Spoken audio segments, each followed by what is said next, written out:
This is a new set of jet streams that are colliding and fighting for new area, and you can actually see the arm wrestling match going on in our atmosphere. We're getting at least 2, possibly 3 new jet streams slamming together to try to form a new pattern and a new flow.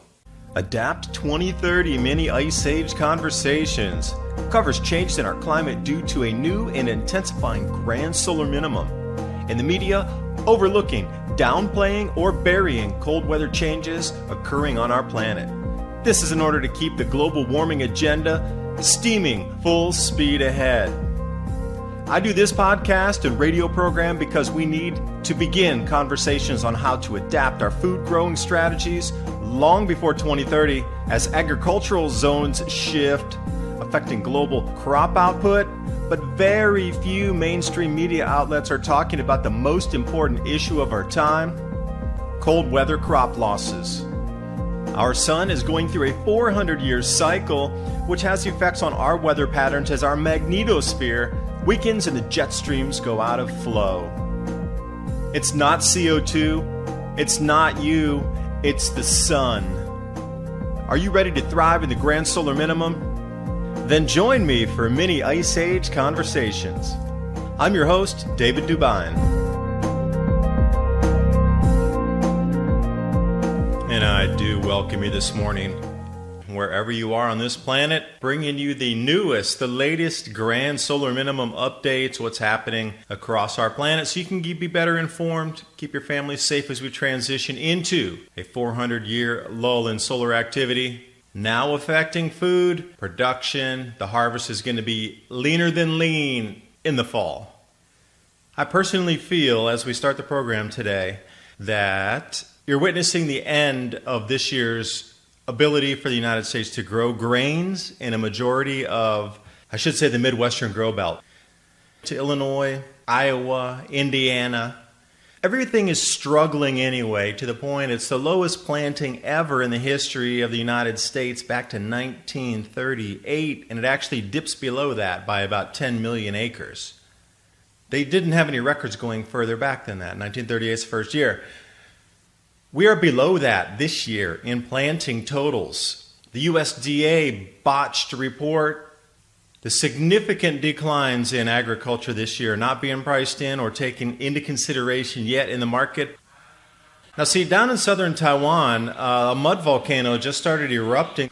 And you see across the planet there's a lot of shaking going on. We got the California quakes. Everywhere you look, there's something going on seismically. And today's program, what I really wanted to dovetail into was the crop production, the volcanic dust and the volcanic aerosols, and the absurd amount of record cold events happening in the summer in the Northern Hemisphere. I think they're coupled together, actually. And that's what I wanted to explain with this. There was a VEI-4 eruption down in Indonesia.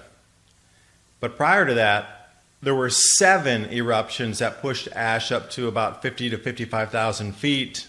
Uluwatu, the eruptive volcano Papua New Guinea, that area just on the border between Indonesia and Papua New Guinea, that was a VEI-4 that pushed ash up 70,000 plus feet. And what we're starting to see, especially up in the Kamchatka Peninsula, this massive eruption about 3 weeks ago up there, putting ash about 60,000, 55,000 feet in the atmosphere. You could actually see it from the satellite on the Hawaii 8 satellite when the sun was coming up, facing toward Alaska from the Asia view. You could see the dust cloud covering at least, I'm going to say, a full 1/8 of the northern hemisphere at that point inside that satellite graphic there. Now you'll start to find that eruption was on the 50th parallel, the 50-degree mark, and where we're starting to see around the planet right now with these anomalous snows in the middle of summer, these anomalous gigantic hailstorms, and just the overall cooling temperatures that are happening in the Nordic areas of Europe and Asia. This is all in the same latitudes that volcanic eruption took place. So now I'm starting to put this correlation together of since January 1st of this year, we've had 26 large eruptions that are over 50,000 feet in ash ejection. 26 of them. And also we have this VEI-4 that ticked off at Ulawan. Now, surprisingly for me, it didn't make the mainstream media very much. And, Pinatubo was greatly touted in the media because the U.S. military base was buried there. Now, you can take this opinion or leave it, whatever you like. But I firmly believe that if the U.S. military base had not been there and been buried with the evacuations, that Pinatubo eruption would have not have gotten nearly the coverage that it did in the 90s. Without the American presence in the military base there being the focal point of the story, and then Manila close by. The news operated a little differently back then than it does today. Everything's about clickbait and trying to get clicks to stay alive. Well, back then they didn't have any competition. They were the only game in town. Things have drastically changed since that point, and I'm really surprised that media wouldn't try to run with the Ulawan VEI-4 eruption just because, wow, it's a VEI-4. It's the biggest one we've had since Pinatubo. You think that they would have run with that story, like run a mile a second with it, but nope, didn't touch it. And speaking of cycles, my new book with my co-author Bill Porter, Climate Revolution, a must-read for understanding our sun-driven climate. As we progress deeper into this new Eddy grand solar minimum, weather extremes leading to global food scarcity and higher food prices are here now. This book describes the expected changes, how to survive and thrive during future challenging times, and also practical preparations. The entire book is interactive with over 250 links. You can click and go out to the scientific aspect of what we're talking about with the repeating cycles in this grand solar minimum. The science is explained so you understand the mechanisms. The solutions are there because we know we're going to face these exact same problems again that were faced in the Maunder minimum, the Sporer minimum, the Wolf minimum. Find designs for building greenhouses, grow guides, beam soil techniques, as well as bioreactors to create your own growth hormones for the soil. Available now, the new Adapt 2030 Climate Revolution. The link's in the description box below. It's an equatorial eruption, which means it gets pulled into all the cloud cells going north. Hadley cell is probably the most famous cell that you know. Hadley cell from 0 to 30, and then it'll switch cells, and then we got another one from 30 to 60. And here's what's the interesting thing. The cloud cell from 60 degrees north latitude up to the Arctic Circle, that enveloped that entire Kamchatka Peninsula eruption and pushed and dragged all that ash up into the Arctic Circle, as well as is spinning it around in the northern part of the northern hemisphere, from let's say 50 north, the circumference of our planet. And if you start to ping out where these really record cold events are happening, you'll start to see a pattern here. Now, first of all, I don't know if you've been following the record cold that's purveying the planet right now in so many places. I'm really shocked. I cover this all the time. I make videos 5 times a week. I delve into this information flow quite a bit. And for me, as a person right in the center of it, I am shocked truly at what I see. And I really am not trying to diminish the shock value of it. But, after I read these headlines the other day, trying to put the volcano story together, this thing is happening now. It's really in play now. It's actually a feedback loop of volcanism that's creating lower temperatures. And also another thing, the ENSO, which is the Pacific water temperatures that create the El Nino or the La Nina, had a really, really strange anomaly over this last month and a half. It was in an El Nino phase, hot, warm. This is 3.4. They're divided into 4 sections out there, depending on the area of the Pacific equatorial. But that dropped more than a degree Celsius in 1.5 months. They call it unprecedented. They have not seen anything rapid of a drop like this in terms of part of an ocean cool that fast. So we went from Nino conditions and we're screaming down into La Nina conditions within less than a year, literally just months, plural, that's it. It's a rapid change. It's an extremely rapid change. Now, if this is the case and it's rapidly changing into cooler conditions in the La Nina, and we're heading in volcanic ash-shrouded winter coming up here, that's 2 colds plus the grand solar minimum cold. So that's 3 cold, check the boxes. This is unprecedented, really. What we're seeing right now, we're in uncharted territory. And I'm just going to give you a quick rundown here. We'll go into it in depth in a little bit, but let me just give you a rundown on the record cold that's purveying this same area. If you follow the volcanic ash around from Kamchatka Peninsula, and you just if you have a globe, just put your finger around it and follow it from, say, 47 north all the way around the globe back to and through Asia and through Europe and through, Newfoundland, these types of areas. And then take a look also up to the Arctic Circle, and we'll see what happens there. So, Turkey, another summer snow. It's the second summer snow that they've had, 2 in 2 weeks. Shocked is what the residents are saying. Record cold in Hungary, not for the town, but for the entire country. Several towns broke all-time cold records, but then because of that, these are the coldest temperatures ever measured in July, ever. And their records go back to the 1790s. That's pretty interesting. Poland, July snow in Poland. We're getting this report in. July snow in Poland. Also July snow in Romania. Again, record cold temperatures accompanying all of this because July you just don't expect snow and below freezing temperatures. Record cold in Brazil. All-time record coldest temperature ever recorded in that country at this time of the year. Ever. And it just doesn't get this cold to break these types of records. You see the famous waterfalls, Umipema. They don't usually freeze until, another month, maybe 2 months from now. I'm going to say a good 2 months, right in when they're in the depths of the winter there, southern hemisphere. But it's already frozen 2 months early, and it's shocking the residents because not only that, it was freezing point zero or water turns to ice on the coast as well. Like these are the all-time coldest temperatures ever recorded in Brazil for the month of July. And we got well below normal temperatures across Nordic nations in Europe as well. They're running about 25 degrees Fahrenheit below normal temperatures. And as we start to look out to the east of that area, you're going to get up into the Mongolian snows. We got summer snow in Mongolia.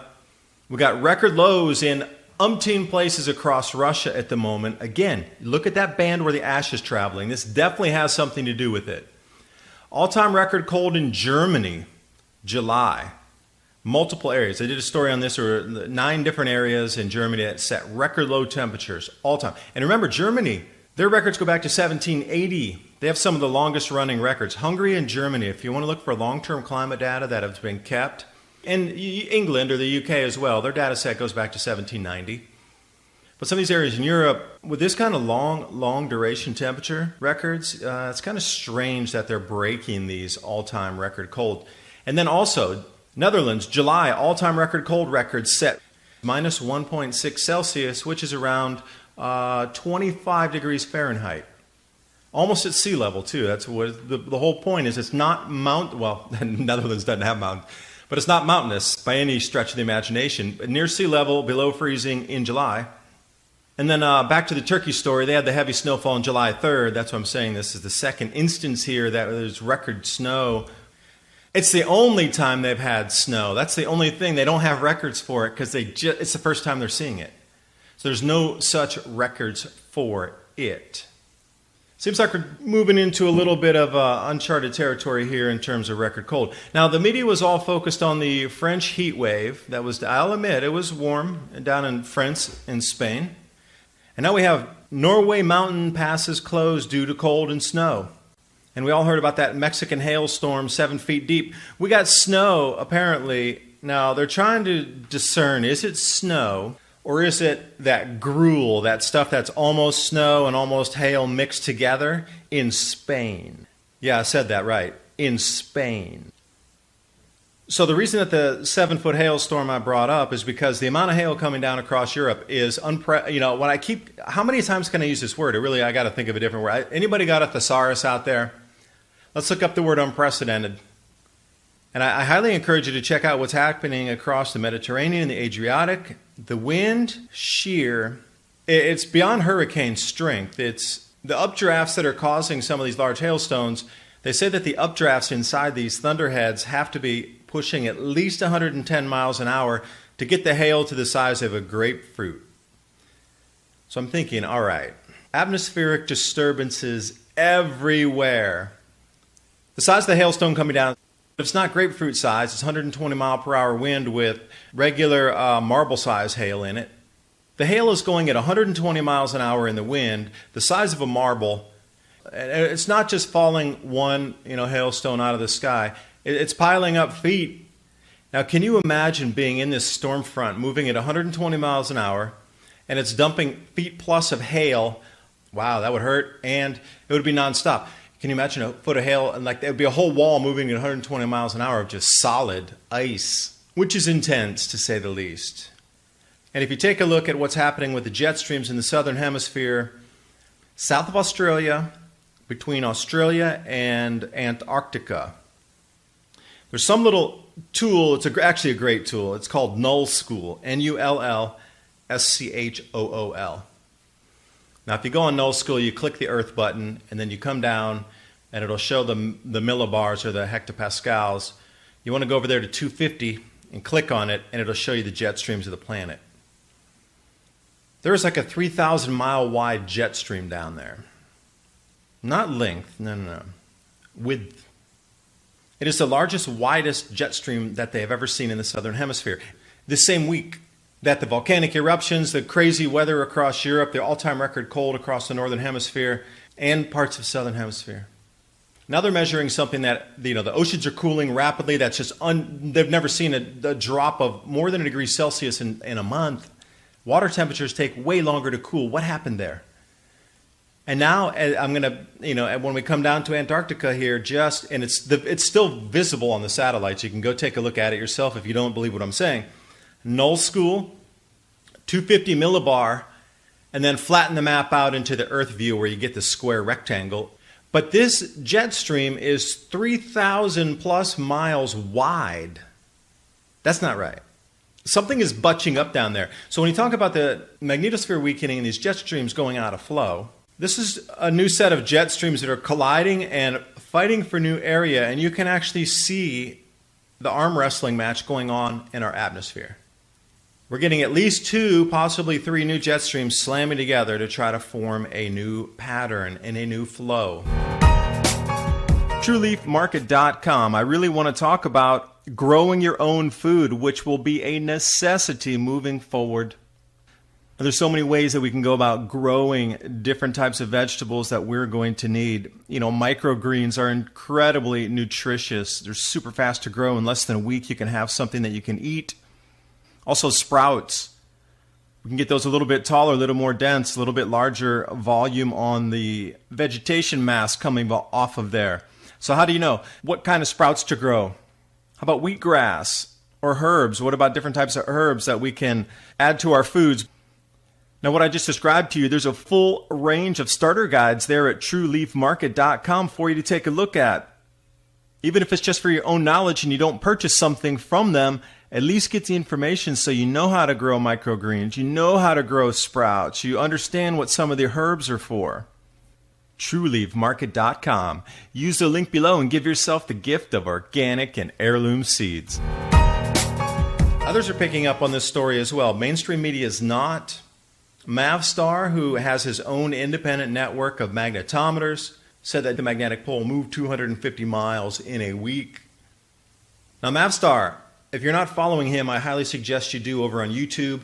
Since Swarm from the European Space Agency stopped publishing their data about magnetic pole anomalies and where our magnetic poles are moving, so they were moving really fast in these last couple of years. And then after it took that magnificent jump of 4x the previous year, Swarm just stopped publishing the data for us to see as public individuals. So Mavstar decided, hey, I could, with my own network, give people magnetometers on the edge of the magnetic anomalies globally, and I could just have people send me readings from their house, or if they're not set up to do that because they're in a remote location, they could just mail the units back to me and I can pull the information out of there and I can compile my own data. So he is setting up, he has more than 100 magnetometers out on our planet right now with individuals like you and I who do the readings, send the information back to him, and they found a 250-mile movement in a single week. And again, it's happening right now. We got the huge earthquake in California, got the magnetic anomaly jumping 250 miles, got the double tripling jet streams. Really insane, the amount of increase in activity. Now, the reason I brought up Mavstar is this is super interesting. He has several people in Australia that help him. So one of them was a more remote location, and they wanted to mail him back the device that he had. So he got it back here in the United States, and he's like, the SD card slid out really easily, which was strange because, the way they pack the SD card, usually it's like you have to really, work at it and get that thing out of there. But he's like, when I opened it, it just slid right out, basically. SD card was damaged and chipped and ripped off at the corner. Secondly, he programs his own instrumentation so he can get different types of variables that he's looking for. But when he got the device back, somebody had actually reprogrammed it back to what the average standard, models would be if you try to buy this from a store. And what's pre-programmed in there, somebody tried to pre-program it back, and he said it was a sloppy job. Here's what I'm trying to say is that somebody intercepted that in the mail, took it out, took the information off, reprogrammed it to make it appear that there was still some information there, destroyed the SD card, put it back in, and then mailed it on its way again. That's only government that can do that. There's nobody in a post office going to even know what's in the box. That was full-on government interference. So again, even when you have an individual trying to put out the real measurements of the magnetic field anomalies and the magnetic pole movements on our planet, now you're still having government stepping in the way because it's too dangerous, this information. I really believe he is onto something. They're not releasing the magnetic pole anomaly information because it all ties into everything here. I think the magnetic instability in the magnetic field, coupled with this grand solar minimum, I think this is no longer a 400-year cycle, absolutely not. It's definitely going back at the minimum 2,000-year cycle. And now a lot of the rain reconstructions I'm studying down in the desert southwest of the U.S. and over in Africa puts it at a 4,000 to 4,500-year cycle. Now take a deep breath with that. It's difficult enough to explain to people that a 400-year cycle is here and their lives are going to change so dramatically that the world we're entering will be nothing like the world we exited. The luxuries we've enjoyed so much, I am so blessed, so thankful, so happy, so grateful for what I've had in my life, what I do have in my life. So grateful. As we move forward, things are going to be very changing. You're going to have to take more responsibility for your own life in terms of growing your own food, more of your own water security, in terms of water filtration, water purification, the availability of things in our supermarkets, and also on the supply chain, because if the economy constricts because we're spending double and triple on food, just a lot of items are going to disappear from store shelves. Businesses are going to go out of business. Other ones are going to emerge because there'll be new business to supply new demand for new needs. I envision indoor vertical agriculture as the new biggest trillion-dollar business coming up. Equivalent with oil. That's where I see the transition from this old world into this new world, is we're going to have to bring everything indoor to protect it and grow it. And it's all going to be vertical agriculture, and it's all going to be LED lighting, all-in-one wave spectrum lighting. And then entire industries are going to develop around that, not only building construction of these vertical units themselves. Somebody suggested using a parking garage as a great model. You could put some heavy mesh on that to keep the birds and insects out, at least most of them, the bigger ones. Butterflies as well, nasty little caterpillar egg-laying things. Butterflies are beautiful to look at, but bad for your plants. Tell you what, every time I see a butterfly now, I run to my plants going, get out of there, get out of there. So what kind of infrastructure will we need to build to equip the entire planet with enough vertical tubes in a protected environment to still feed our planet at the rate we do today? We're going to lose half of it naturally, so think about that. How much money and infrastructure will it take to build indoor agriculture to supplant or replace 50% of our outdoor agriculture? Do the math on that and then see the possibilities in businesses growing from it. Just that point alone. That doesn't take into consideration the storage, the post-production, refrigeration, all these other things we'll need too. Growing it is one thing, storing it and moving it is another. And I wanted to hit on this here as well. This flight from Honolulu, 37 people hurt, 9 seriously. Air Canada flight hit by turbulence. That's not turbulence, my friends. That is a near downing of an aircraft due to atmospheric disturbance. When you have 37 people hurt, 9 seriously to the point where they broke their necks, bones, and different things, incapacitated, there's a serious problem with our atmosphere. And you know, Cliff High talks about this too. He's in his WebBot report, not the Alta report that talks about crypto, but the WebBot report. When he used to do those, he spoke several times about disturbances in the atmosphere that are going to interrupt our what we consider international air travel. It's going to get so dangerous to fly due to the atmospheric disturbances that our radar won't work properly enough to warn us of these storms. Cliff had forecast. I know a lot of his stuff misses, but some of it's dead on the money, like this one. They were flying through and they got hit by this just random unknown thing that just hit them. They had their radar on, and it was nothing. It was clear, and then they just hit this massive turbulence and dropped nearly out of the sky. We've seen this again and again. This is what, the 16th, 20th, 25th time now that airplanes have been forced out of the sky. Most of it's hail damage. You know, they get the nose cone damaged so badly in the front windshield of the aircraft that they need emergency landings. Now, you can go ahead and find this time and time and time again over the last 4 years. It's definitely an uptick. But this type of thing that we're seeing here is completely different than that. This is a different animal altogether. We'll just call it Animal B. Ice damage, forcing down aircraft, that's Animal A. They can't get around the thunderstorms. The thunderstorms are just much wider and larger and intense than they were decades past. So even with our most modern instrumentation, our most modern towers and communications devices, our planes still can't get around these storms, or they collapse in too quickly and trap these aircraft up in the sky within it, and they have to run through a front to get out of it. They envelop and develop so quickly on the edges now that it's really difficult for our modern airplanes to outrun or to maneuver around these storms.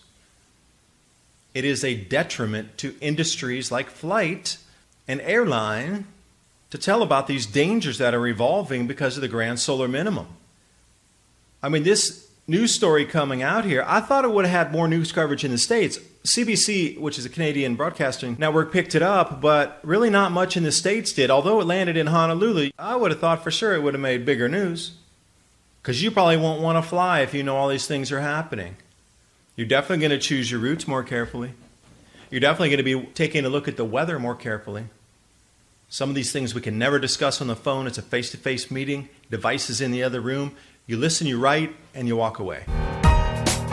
This video is brought to you by our friends at TrueLeafMarket.com. Heirloom and organic seeds for any grow zone on our planet.